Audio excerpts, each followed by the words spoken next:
Good afternoon. Thank you for attending today's Alpha and Omega Semiconductor Fiscal Second Quarter 2026 earnings call. My name is Victoria, and I'll be your moderator for today.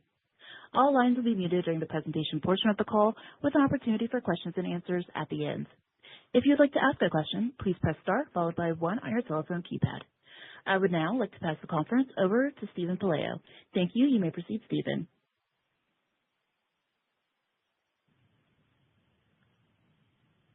Good afternoon, everyone, and welcome to Alpha and Omega Semiconductor's conference call to discuss fiscal 2026 second quarter financial results. I'm Steven Pelayo, Investor Relations Representative for AOS. With me today are Stephen Chang, our CEO, and Yifan Liang, our CFO. This call is being recorded and broadcast live over the web. A replay will be available for 7 days following the call via the link in the Investor Relations section of our website. Our call will proceed as follows today. Stephen will begin business updates, including strategic highlights and a detailed segment report. After that, Yifan will review the financial results and provide guidance for the March quarter. Finally, we will have a Q&A session. The earnings release was distributed over the wire today, February 5th, 2026, after the market close. The release is also posted on the company's website. Our earnings release and this presentation include non-GAAP financial measures. We use non-GAAP measures because we believe they provide useful information about our operating performance that should be considered by investors in conjunction with the GAAP measures. A reconciliation of these non-GAAP measures to comparable GAAP measures is included in the earnings release. We remind you that during this conference call, we will make certain forward-looking statements, including discussions of the business outlook and financial projections. These forward-looking statements are based on management's current expectations and invoke risks and uncertainties that could cause our actual results to differ materially. For the more detailed description of these risks and uncertainties, please refer to our recent and subsequent filings with the SEC. We assume no obligations to update the information provided in today's call. Now, I'll turn the call over to our CEO, Stephen Chang. Stephen? Thank you, Stephen. Welcome to Alpha and Omega's fiscal 2026 Q2 earnings call. I will begin with a high-level overview of our results and then jump into segment details. We delivered fiscal Q2 revenue results slightly higher than the midpoint of our guidance, primarily reflecting seasonality across several end markets, including PCs, wearables, tablets, and gaming. Inventory digestion in AI further impacted by shifts in GPU allocation to prioritize data centers over graphic card markets. Strength from our Tier 1 U.S. smartphone customer and sequential growth in e-mobility, power tools, and home appliances. Overall, total December quarter revenue was $162.3 million, down 6.3% year-over-year and down 11.1% sequentially. Non-GAAP gross margin was 22.2%. Non-GAAP EPS was a loss of 16 cents per share. In addition, we repurchased approximately $13.9 million of AOS shares during the December quarter, representing 728,000 shares, as part of our recently announced $30 million share repurchase program approved by the board. Following these purchases, approximately $16 million remains available. This balanced approach to capital allocation reflects the board's and management's confidence in our strategy and execution, while maintaining the financial strength needed to invest for long-term growth and deliver shareholder value. Several years ago, we launched a deliberate strategy to transform AOS from a component supplier into a provider of application-specific total solutions. From the start, our focus has been on higher performance markets where system-level differentiation matters. Barriers to entry are higher, and we can meaningfully expand BOM content. We believe this strategy is working. We have seen tangible results in AI and graphics in smartphones through a mix shift towards premium platforms and higher charging currents. And more recently, this momentum has extended into our high-performance, medium-voltage MOSFETs used in applications such as hot swap and intermediate bus converters for AI data centers. Just as important, this focus helps offset competitive pressure at the lower end of the market and reinforces our confidence in the direction we are taking. We have remained disciplined in how we execute the strategy, making targeted long-term investments rather than reacting to short-term noise. As applications continue to evolve towards higher performance and greater system complexity, we believe the right response is to accelerate investment in the technologies, products and engineering resources required to win. Consequently, we are increasing critical R&D investments. These are not broad-based investments. They are highly focused where we hold clear differentiation, strong customer engagement, and a clear roadmap to higher BOM content and sustainable margins. To support this strategy, we strategically optimize our balance sheet. As part of a planned capital allocation approach, we monetize a portion of our equity interest in the Chongqing joint venture while retaining a meaningful ongoing stake. As previously announced, we sold approximately 20% of our equity interest in the joint venture for an aggregate purchase price of $150 million payable in installments, and we continue to hold an 18.9% equity interest in the joint venture. We received $94 million in the September quarter, followed by an additional $11 million in the December quarter, and subsequent to the quarter end, we received $30 million. There is an additional $15 million remaining that will be received later this calendar year. This financial strength allows us to invest decisively and strategically in technology development, manufacturing capability, and engineering talent as we continue to shift the business towards higher value, higher margin opportunities. We are already realizing the impact of our strategy on revenue.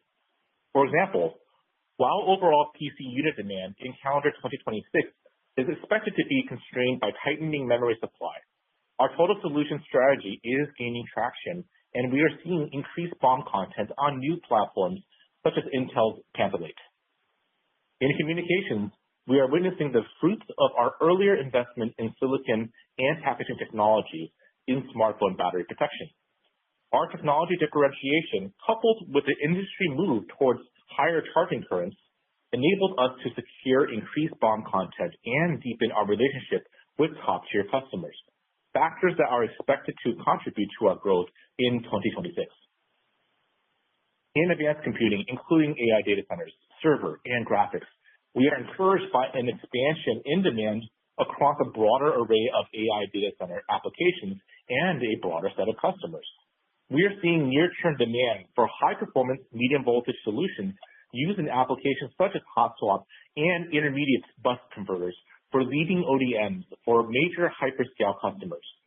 Advanced computing is becoming a core growing element within the computing segment. The key takeaway is that we are continuing to see the benefits of our structural transformation. We will see tangible results this calendar year, and we expect more meaningful acceleration in 2027 and beyond as new platforms and programs ramp. With that, let me now cover our segment results and provide some guidance by segment for the next quarter. Starting with computing. December quarter revenue was up 5.9% year-over-year and down 17.1% sequentially and represented 49.6% of total revenue. The sequential revenue decline was in line with our expectations.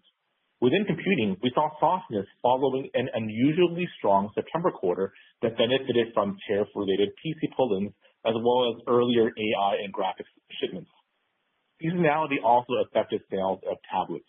As we mentioned before, during the September quarter, AI and graphics customers entered a digestion phase that extended into the December quarter, which was further influenced by increasing prioritization of production by our customers towards GPUs for AI data centers over traditional graphics card platforms. Looking ahead to calendar 2026, visibility into the PC market remains limited, driven primarily by uncertainty around memory shortages. While memory availability may impact end PC demand, data center investment continues to provide an important offset. As mentioned before, we are shipping our high-performance medium voltage MOSFET products into infrastructure programs, including hot swap power solutions that are now moving into the build phase at leading ODMs for major hyperscale customers. We are also expanding our presence in AI platforms through medium voltage solutions supporting 48 volts to 12 volts intermediate bus conversion. Looking ahead to the March quarter, we expect computing segment revenue to decline in the low single digits sequentially. This reflects softness in the PC market, mostly offset by strength in AI data center applications, as well as growth in graphics cards and tablets. Importantly, We have clear visibility into demand for our new medium voltage MOSFETs across an expanding list of applications and customer base that includes power supply providers, module makers, cloud service providers, and major hyperscalers. Turning to the consumer segment, December quarter revenue was down 14.9% year-over-year and down 18.3% sequentially and represented 11.8% of total revenue. The results were in line with our original expectations for a high teens sequential decline. While wearables experienced a normal seasonal decline, the overall year-over-year revenue decrease in consumer was primarily driven by gaming, with a smaller impact also from home appliances. In wearables, we continue to see underlying momentum supported by share gains, new customer engagements, higher BOM content, and a broader mix of end applications. In gaming, we remain closely aligned with our key customer as they progress through their next product cycle, where our existing relationship and strength in high-performance power solutions positions us to participate in the next generation platform. Home appliance demand was modestly lower year-over-year, though new design activity in 2025 supports longer-term opportunities, particularly in emerging markets. For the March quarter, we forecast mid-single-digit sequential growth in the consumer segment, primarily driven by a recovery in gaming after a sharp inventory correction in the December quarter. Next, let's discuss the communication segment. December quarter revenue increased 1.1% sequentially and was flat year-over-year and represented 20.4% of total revenue. The results were supported by strong year-over-year growth from our Tier 1 U.S. smartphone customer, driven by continued expansion of BOM content. While demand from China smartphone customers remains uneven as we prioritize U.S. customers, we are sustaining high market share in the premium phone segment. We see additional growth coming in calendar 2026 as new models launch with higher charging currents, and our investments in differentiated silicon and packaging technologies for battery protection further enable BOM content expansion. Looking ahead to the March quarter, the communication segment will likely decline mid-single digits sequentially. This is due to typical seasonality from our Tier 1 U.S. smartphone customer, partially offset by sequential growth from China smartphone. Korea is expected to remain relatively flat. Now let's talk about our last segment, power supply and industrial, which accounted for 16.7% of total revenue and was down 22.5% year-over-year and down 3% sequentially. Overall, the results were below our expectations for mid to high single-digit sequential growth as quick charger demand came in weaker than expected, but were partially offset by a rebound in power tools and e-mobility.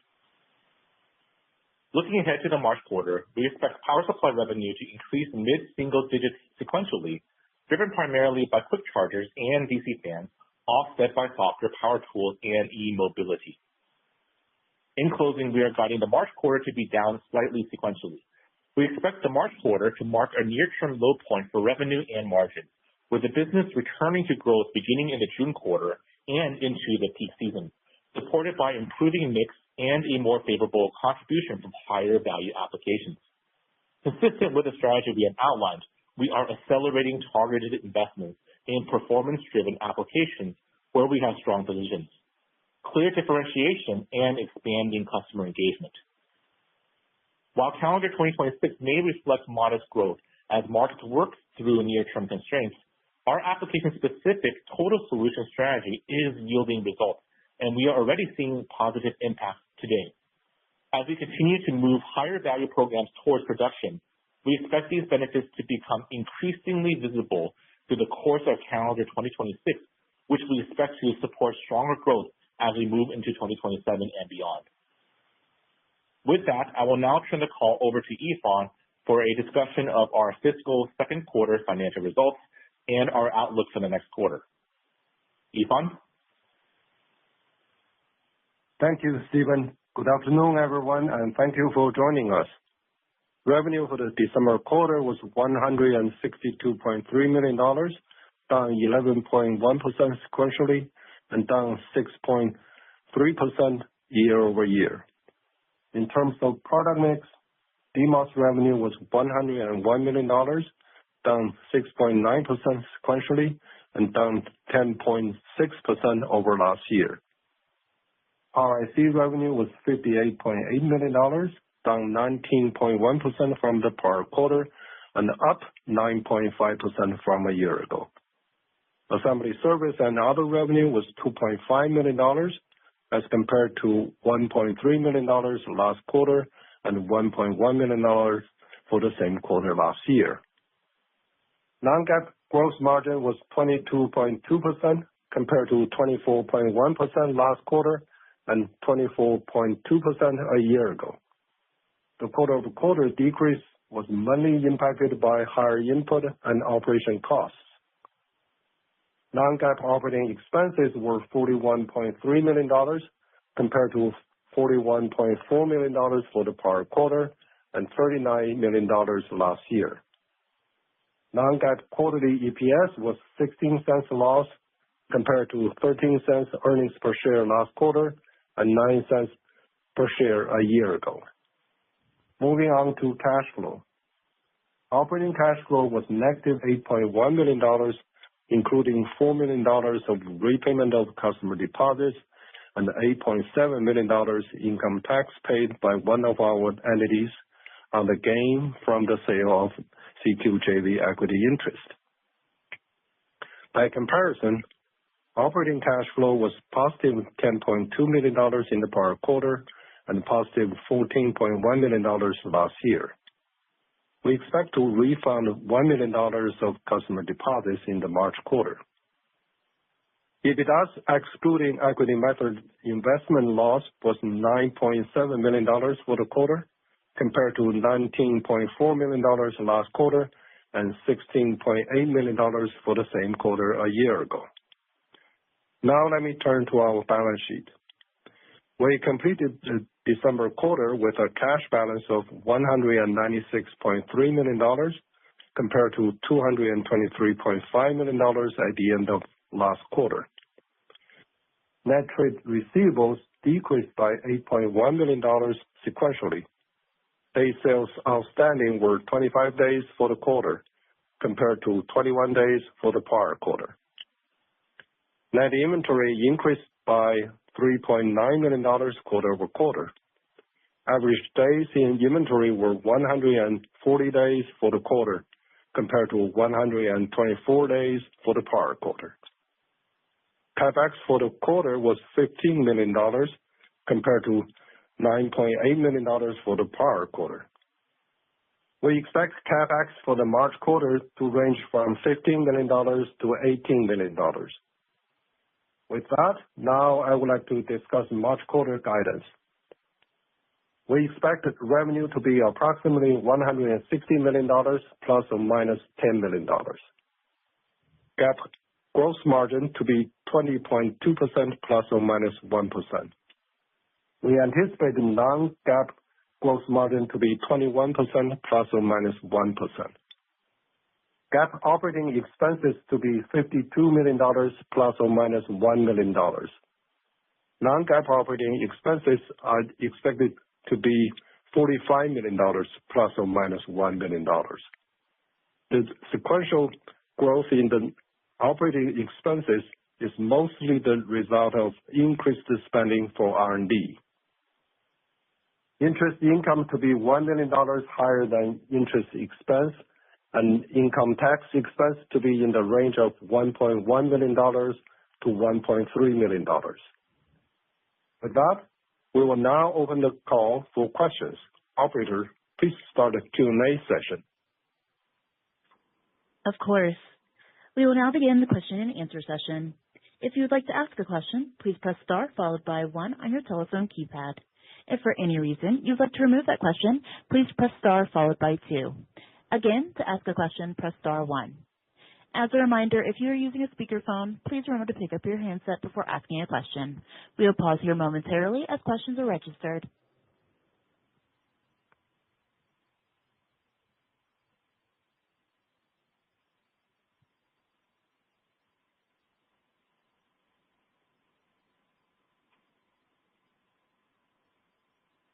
Our first question comes from the line of David Williams with Benchmark. David, your line is now open. Hey, good afternoon, everyone, and thanks for taking my question. I guess maybe first, Stephen, You talked a lot about the strategy, and that's really starting the show here. But I wanted to first maybe talk about the AI opportunities and on the GPU track in those design wins. Can you maybe talk about how that's tracking, and is it to your expectations? I know there's been some push and pull between the segments there, but just kind of curious how you're seeing how that AI opportunity is tracking and what your expectations are. Hi, David. Yeah, good to hear from you.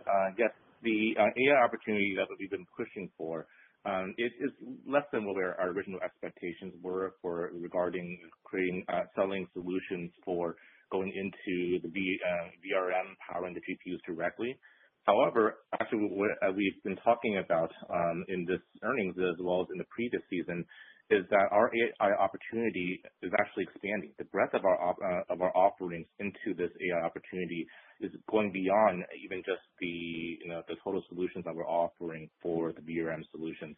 So we are excited to see that we can already start to address the medium voltage MOSFETs that are being used in the power conversions that happen even before that stage. And that's and we can see that already in our results for this quarter already, which is encouraging for us.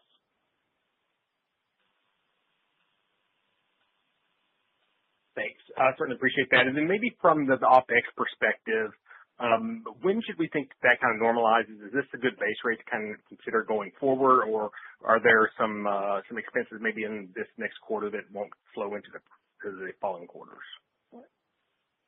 Well, sure, Dave.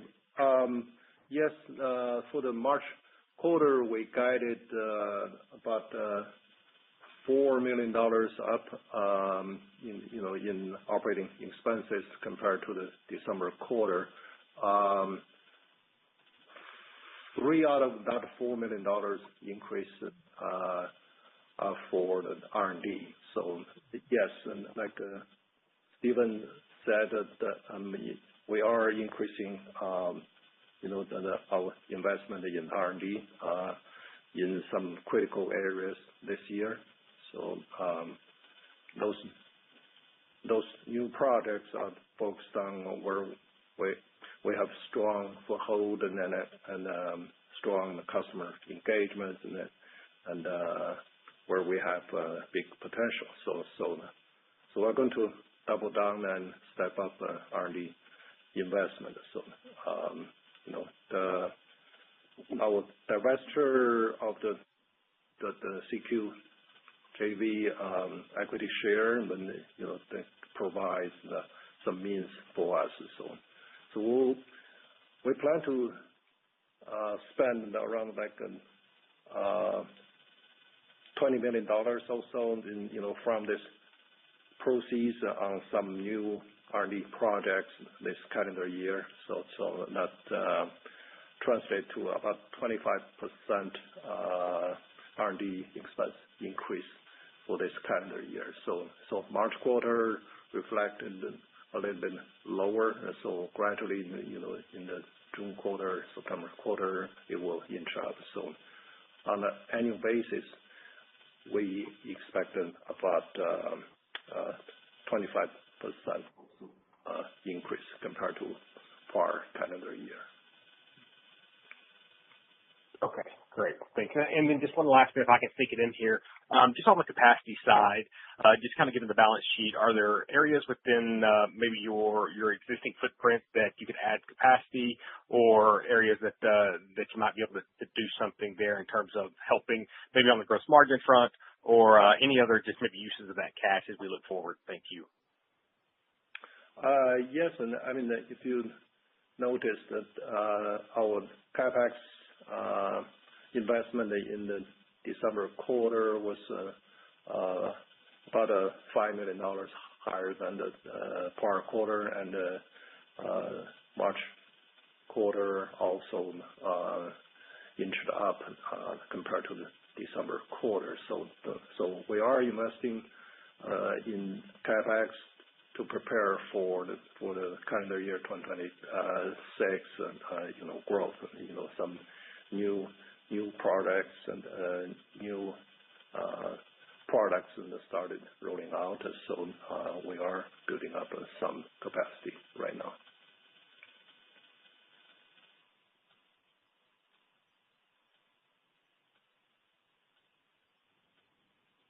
Thank you for your questions, David. Thank you. Oh, apologies, David. Give me one moment. Let me open your line back up. There you go, David. You're Sorry fine. about that. That's all for me. Yeah, no Great. problem. Apologies That was again. all for Thank me. I'm you. sorry.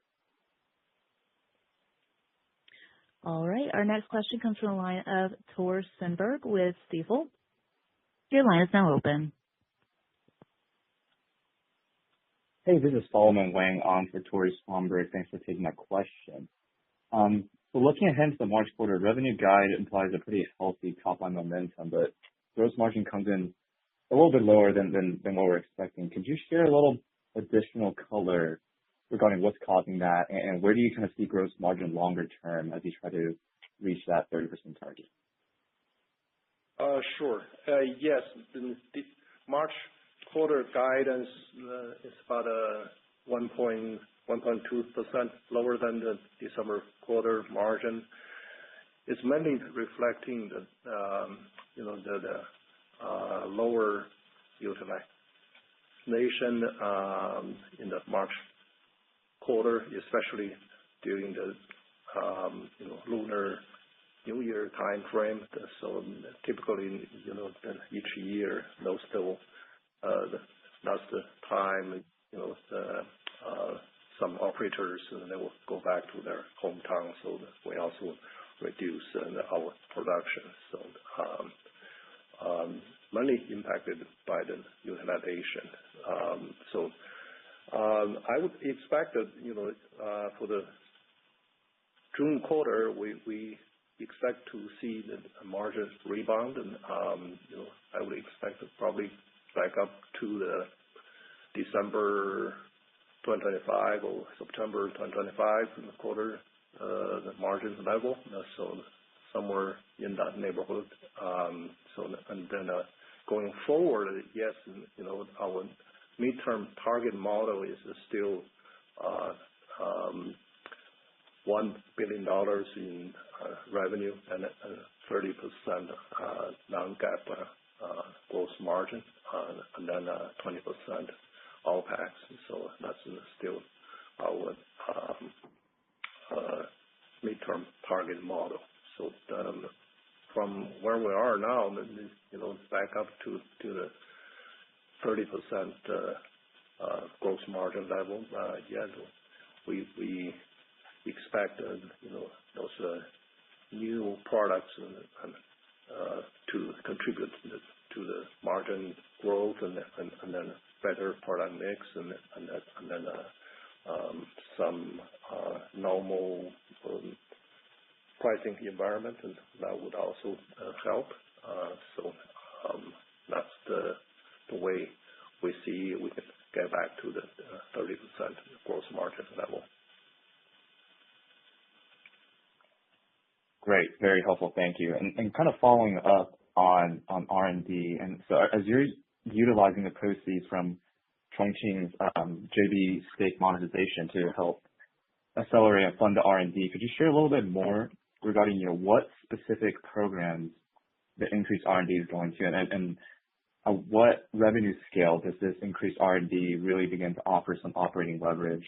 And Yeah,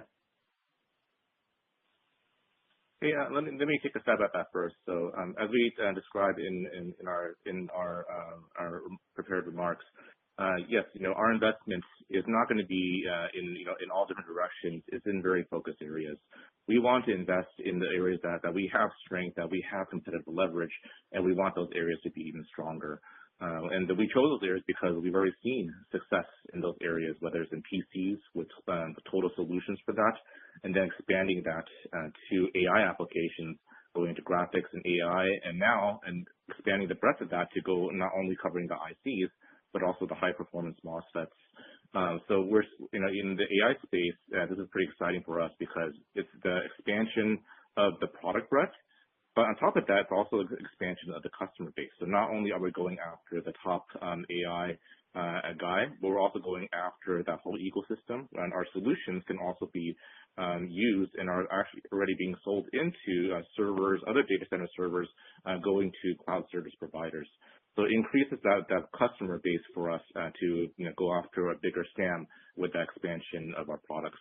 And of course, we are still seeing the expansion of our smartphone battery business, and this is because the underlying trend there is moving towards higher charging currents. And with that, they basically the solutions have to physically be bigger. They have to handle quite a bit more current, and this requires a lot of technology, both in silicon as well as in packaging, in order to meet the space constraints as well as the performance constraints. So business for us means the impact on our business is that the BOM content will increase as well as the margins for those areas. So all three of those areas, we are already seeing results now. We'll see more results even later in this calendar year. But the bigger impact from the additional R&D investment will come in 2027. Great. Thank you so much. That's very helpful. Thank you for your questions. There are currently no questions registered, so as a reminder, it is star 1 to ask a question.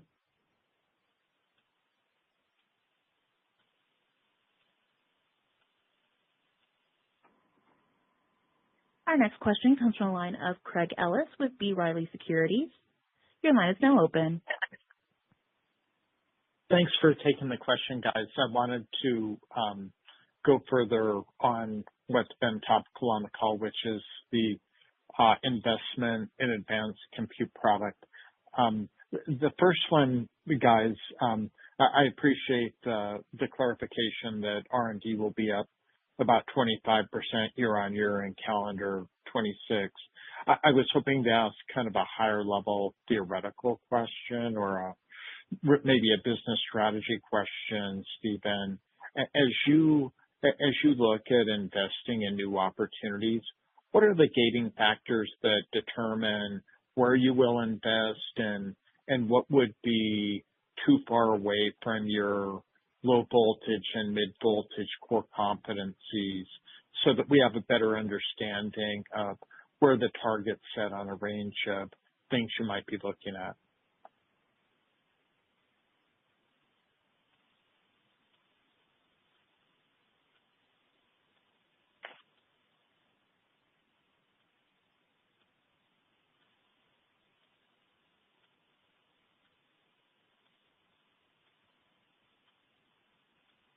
Hello? Team, are you still on the line? I'm sorry. Did you hear my question? So let me answer that question. I heard the question. I just I was on mute. I was talking without it. I'm sorry. So regarding our investment into AI, it started with our total solutions for PCs, and with those total solution controller paired together with the driver MOS, that's what helped us to get into the graphics space as well as going into now the various AI platforms. So our investments there will continue. We are going, when we mentioned both total solutions for PCs as well as going after AI applications, that's still, that is still a core target of ours, and it fits in very well with our technology strengths, with our ability to create these drivers, controllers, as well as the FETs that are used inside these power stages. But that said, we're also expanding. We're going after that medium voltage power conversion, especially in that 48 volt to 12 volt space, where we can use our solutions now. We don't have to wait for future platforms, and this is because we are going after not only onboard solutions, but also going after the ecosystem partners, even going after solutions that go into cloud service providers too. This has broader reach beyond just the specific AI application. So this is why it's exciting for us to see the impact even now, in a little bit in the December quarter, but more so in the March quarter. So even we don't have to wait for 2027 to see some of those results. This will be one of the key growth drivers that we'll see in this calendar year. But regarding kind of the bigger direction, yes, we're going to go after tackle more of the sockets in going into the AI applications. As we look forward to the 800-volt solutions, we are preparing solutions for wide bandgap to go after the high voltage aspect of that. There's also other solutions, other products that we're developing to cover that space, including medium voltage. And we're also looking at various IC sockets as well too. Thanks, Stephen. If I could ask a follow-up that relates to that, to understand what you're seeing in terms of revenue return on the investment, how big is advanced compute as a percent of the compute segment now? What do you think it would be a year from now as you start to get more benefit from all of the investment? And since you said it would be pretty quick, if we look down the road 8 quarters to fiscal third quarter of 28, 1Q of 28, how big would the business be by then? How much return are we going to see, 2 years from now when this 25% R&D increase we're making? Sure. And at least for the portion of R&D will be invested in 3 core areas. One, of course, is this AI opportunity. The second is the PC total solutions, which is a close cousin for AI. And then also for our smartphones, going after the high performance battery protection, there's also a lot of opportunity there. But with regard specifically to the proportion of AI graphics related, that portion of computing in the past has hit somewhere like 20 to 25% of computing in some of the quarters of the calendar 2025. So going forward, actually, we see much more potential. So we see opportunity not only for VRM solutions directly powering the GPUs, but also, again, the SAM going into for the medium voltage is a new area that we didn't start to really have meaningful revenue until recently. And this is an area that we believe can have some quicker returns even in this calendar year. So, I can't give a hard number, but, I certainly can see it going to 50%. In fact, it could be higher than that, depending on how successful, how quickly we can penetrate all the opportunities here. Got it. Thanks for that color. And then one over to you, Yifan.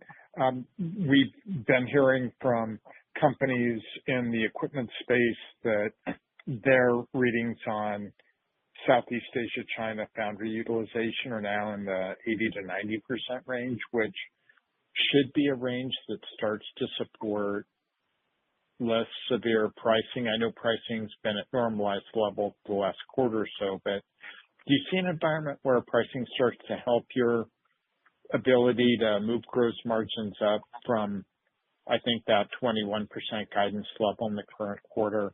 Where's pricing and how much of a headwind or tailwind to what you see going through this year? Thank you. Okay, sure. December quarter pricing was,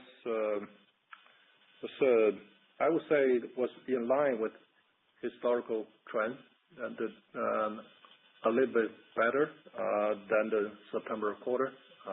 So put it in that way. March quarter was factor in normal historical trends in the price erosion at this point. So we are closely monitored the market, see what market is going to go, and then we'll adjust ourselves and accordingly. So based on the business, customers, products, all those factors. So we'll see. Yeah, definitely welcome better pricing environment. That's real helpful. And if I could just ask one more, bouncing it back to Stephen. Stephen, the commentary in the press release, and I think was in the script, on expectations for PC growth and smartphone growth this year, helped by content gains. So good for you guys for getting even more of that, because that's been part of the story for a long time. The question is, have lead times stretched out enough that you've really got long-term visibility, or what gives you the confidence to make a comment that goes all the way through the end of calendar year 26? Thanks, guys. Yeah, for us, we do see that the impact of the memory shortage and memory supply, that will be a headwind for those markets. But we also believe that, we are increasing BOM content and in PC side, again, our total solutions still has a lot of room to grow in terms of penetrating the market. We've been selling our discrete MOSFET, discrete separate individual driver MOSFETs, but we're looking forward to having a bigger adoption of our total solutions, including our controller solutions onto more platforms. So that can help there. Of course, yeah, we have to deal with our customers have to contend with the memory supply, but that I feel confident at least in our ability to penetrate further with our total solution strategy. And on the smartphone side, we do see that, especially in the big U.S. customer, that the move towards hard charging currents is going to be more widely adopted, and this is helping to support the quick charging features on these big smartphone batteries. And we are in a good position there with leading technology as well as a strong share. That's great. Good luck with that. Thanks, Stephen. Thank you. Thank you for your questions. There are currently no questions registered, so I'd like to pass the call back over to Stephen for any closing remarks. Okay, it's Stephen Palaio here. Before we conclude, I just want to highlight a few upcoming investor events the management team is going to be participating in. So first of all, we have the Susquehanna 15th Annual Technology Conference on February 26th in New York City. Then we have the Loop Capital 7th Annual Investor Conference on March 9th. This is virtual. And we have the Jefferies Semis IT Hardware and Comtech Summit on August 26th in Chicago. If you wish to request a meeting, please contact the institutional sales representatives at the sponsoring banks. This concludes our earnings call today. Thank you for your interest in AOS, and we look forward to speaking with you again next quarter. Thank you. That concludes today's call. Thank you for your participation, and have a wonderful rest of your day.